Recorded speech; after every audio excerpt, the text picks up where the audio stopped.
sometimes we have what's called special products. The word product means multiplication. So we've been looking at multiplying two binomials together using our distributive property or FOIL for our steps. But we can also see we have some special products which will allow us for little bits of shortcuts if we recognize them. All right, so to make note, if you see only one binomial and it's squared, it means that you have the same two binomials, okay? So it's very important to realize that when you have just one binomial but it's squared, it's really just two of the same binomial. Okay, so let's say we're going to take a look at expanding a binomial that is squared, and we're just trying to figure out what is happening to our product at the end so that maybe we can recognize this. So x plus 5 squared was the same thing as x plus 5 and x plus 5. And when you use FOIL or your distributive property, you take x and times it by x, which gave us x squared. You took it x times 5, which gave us 5x. And then 5 times x, which gave us 5x, and 5 times 5, which gives us 25. And I end up with x squared plus 10x plus 25. What I want you to see is that if we take a look at x squared, x plus 5 squared, that if I squared my first term, so x squared, I get x squared. If I square my last term, 5 squared, I get 25. And then my middle term actually comes from multiplying these two together. So x times 5, which is 5x, and then doubling it, and you get 10x. So let's try that again. Okay, so let's try the next one and see if that happens. Oh, again, so that's not what I wanted. Let's try another one and see if we get the same thing. So let's say we had x plus 3. Actually, let's do x minus, let's try a negative. So let's try x minus 6 squared. And when we do, that's the same thing as x minus 6 and x minus 6, which gives me x times x, which is x squared, x times negative 6, which is negative 6x, negative 6 times x, which is negative 6x, and negative 6 times negative 6, which is a positive 36. And so I have x squared minus 12x, because negative 6 plus a negative 6 is negative 12, plus 36. And look, if I had just started here and squared my x, I would have got x squared. And if I would have squared that negative 6 times negative 6 is positive 36.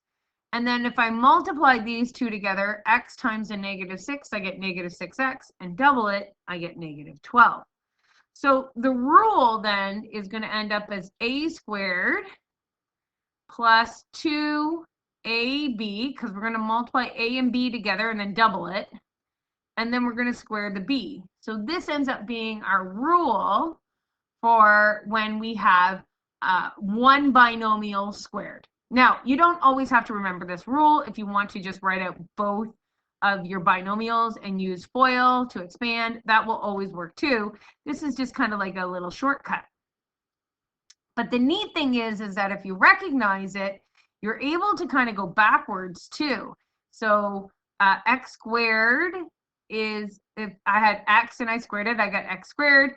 And my last number here is 9, which is the same thing as 3 squared. 3 squared is 9. And then I can check x plus 3. So x times 3 is 3x. And if I double it, look at that, I get 6x. So the nice thing is that we recognize that we can kind of go back and forth in between these terms quite easily. We can go between our expanded form, which here, no brackets, or we can go back into this binomial form. Okay, well, how about this one? So this one has, fill in the blanks here. So x squared is x squared, and then we have this 49 at the end, which must mean that this is a 7. Now, if it's a positive 7, x plus 7, then the number here must be a positive 14, right? Because x times 7 is 7x, and if I double it, I get 14. But this also works if I have put in -7, because then it would be x squared minus 14x plus 49. So notice that it only changes the sign of your middle term, not your first, not your last. Because they're squared, they'll always end up positive. Okay, so that's just kind of a nice rule. If you happen to have something a plus b squared, we can use this rule to help us expand it out.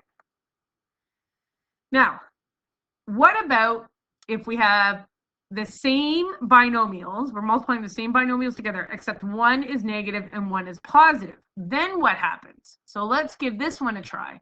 So x times x, which is x squared, and x times 4x, which is, or times 4, which is 4x, negative 4x, negative 4 times x, which is negative 4x, and negative 4 times positive 4, which is negative 16.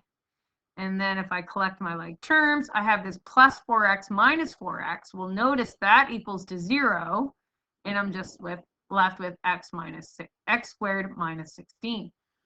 So my middle terms canceled out in that case. So let's try it again and see if it actually always happens that way. So let's say I had 2x plus 5 and 2x minus 5. All right, so let's expand these out. 2x times 2x is 4x squared. 2x times negative 5 is negative 10x. 5 times 2x is a positive 10x. And 5 times negative 5 is a negative 25. So I end up with 4x squared. And look at that. Those cancel out again. My middle terms cancel out again. And I just have negative 25. So that means my rule then is that my middle terms will always cancel out if I have two binomials that are exactly the same except the signs are different. So that what I end up with is a squared, so a times a, which is a squared. And then these middle terms are going to cancel. So a times a, or sorry, a times negative b, b times a, they're going to cancel out, leaving me with just a negative. B times negative b is negative b squared, just like that. So that's going to be my rule if they are exactly the same except the signs are different. Just a squared minus b squared, which means, again, this makes it easy kind of going back and forth between my forms, because if I have a squared minus 64, that means I've lost my middle terms. They've canceled out to 0. So that means that this starting right here must be an x and an x, because x times x is x squared. And then I got to think of the same number that multiplies together to give me 64. So the square root of 64 is 8. So 8 and 8. And then I just need to make one plus and make one minus. And that's what causes those middle terms to cancel out, is the plus and the minus.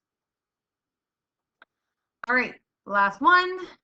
Give this one a try. You got to think about, what can I multiply by itself to give me 9x squared? So what multiplies two numbers that are the same that multiply to give me 9? And that would have to be a 3, because 3 times 3 is 9. And then x times x is x squared. So 3x and 3x must be where I start. Then my last number is a 25. And then the number that multiplied by itself to give me 25 would be 5 and 5. And again, since I don't have any middle terms, I must put in a plus and a minus. So that's what will bring me for this, this kind of rule of expanding right here, is that it just loses our middle terms. When you have the exact same binomials, except one is positive and one is negative, it just loses your middle terms. And so your expansion only ends up being a squared minus b squared. Okay, so keep practicing this and let me know if you have any questions.